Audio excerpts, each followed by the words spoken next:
कोई व्यक्ति दूर से दौड़कर आ रहा है और दौड़कर आ रहा है तो वो सोच रहा है कि एक बाइक हम रुक जाए तो पॉसिबल नहीं रुक पाएगा। कारण क्या है कि वो गति के जड़ के कारण गति में रहता है, इसलिए उसको रुकने के लिए कुछ दूरी तक धीरे धीरे चलना पड़ता है, चाल को धीरा करना पड़ता है, तब वो जाके स्लो होगा, रुकेगा। देखो लास्ट वाला की देखो ये क्या बोलता है, चलती हुई बस से बाहर कूदते समय गिर जाते हैं। कभी क्या तुमने देखा है, कभी कोई गाड़ी में बैठा होगा, बस में बैठते और बस चल रहा है, वो खरखा बन के कूद जाता है नीचे। बस चलते पर में कूदता है बाहर तो गिर जाता है। तो ऐसा क्यों होता है?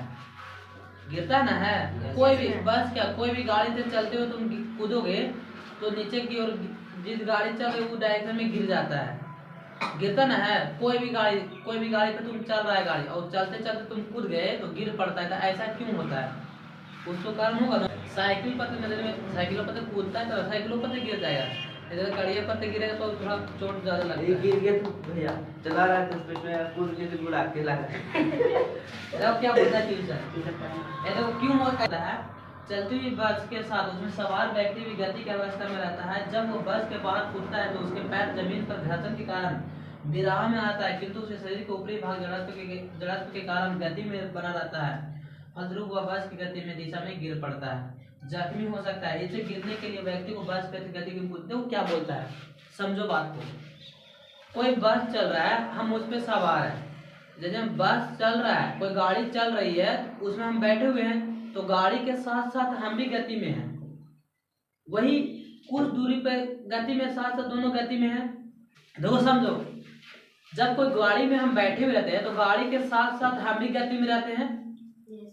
जब गाड़ी चलती हुई है, जब गाड़ी चल रही है और चलते भर में जब हम कूदते हैं तो हमारा पैर घर्षण के कारण तो विराम में हो जाता है, परंतु हमारा शरीर जड़त्व के कारण गति में रहता है, गति में रहता है। यही कारण है कि हम बस की गाड़ी की दिशा में गिर जाते हैं। अब कोई भी गाड़ी ले लो, या ट्रेन ले लो, या बस ले लो, या कोई छोटा मोटा गाड़ी ले लो, कोई भी चीज ले लो, अगर तुम चलते भर में कूदोगे तो गिर पड़ोगे।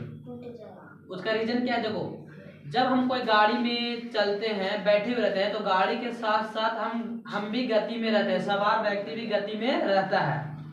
जब वह चलती गाड़ी से कूदता है, जब वो चलती गाड़ी से कूदेगा तो उसका पैर घर्षण के कारण तो विराम में होता है, परंतु उसका शरीर का ऊपरी भाग जड़त्व के कारण गति में रहता है, जड़त्व के कारण गति में रहता है, जिससे वह बस कोई गाड़ी के गति की ओर गिर जाता है।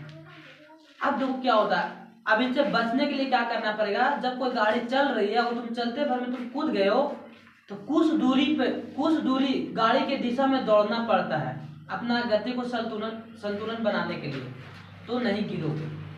समझ में आया? बाई चांस कभी तुम कूद भी जाओ,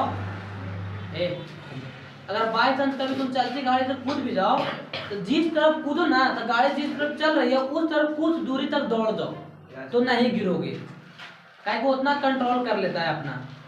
अगर तुम एकदम गाड़ी के सीधा कूदोगे ना तो जिस तरफ गाड़ी चला गिर पड़ोगे।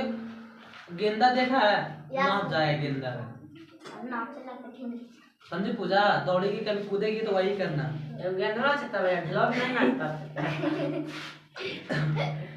भाई यार तुम टॉपिक बड़ा हैवी निकाल रहा है। देखो यही लिखा हुआ है, चलती हुई बस के साथ उसमें सवार व्यक्ति गति की अवस्था में रहता है। जब वह बस के बाहर कूदता है तो उसके पैर जमीन पर घर्षण के कारण विराम में आता है, किंतु उसके शरीर का ऊपरी भाग जड़त्व के कारण गति में बना रहता है, गति में रहता है। गिरने से बचने के लिए व्यक्ति को बस की गति में कुछ दिशा की ओर दौड़ना पड़ता है, दौड़कर धीरे धीरे अपनी गति को खत्म करना पड़ता है। कूदोगे नहीं, कूदना कभी नहीं कूदना, कूदो करोगे तो डायरेक्शन देख लेना। देखो क्या होता है, गिरेगा तुम लोग भी नहीं गिरता, लेकिन क्या होता है ना, देखो क्या होता है बात में। कोई बस में तुम बैठा है, ठीक है, कोई बस में हम लोग बैठे हुए हैं, समझ लो कहीं घूमे जा रहे हैं बस में बैठ के, तो बस में बैठे हुए हैं तो बस चल रहा है तो बस के साथ उसमें बैठा हुआ सवारी भी गति में है, गति में। जब कोई व्यक्ति चलती हुई बस से कूदेगा, जब कोई व्यक्ति चलती हुई बस से कूदेगा तो उसका पैर घर्षण के कारण तो विराम में आ जाएगा, आएगा। देखिए शरीर का ऊपरी भाग जड़त्व के गति के कारण गति में ही रहेगा, जिसके कारण वह गिर पड़ता है, जिसके कारण वह गिर पड़ता है। अब गिरने से बचने के लिए तुरंत बस से कूदकर बस के गति में कुछ समय तक दौड़ना चाहिए, दौड़कर अपना गति को धीरे धीरे खत्म करना चाहिए, तब गिरने से बच सकते हो।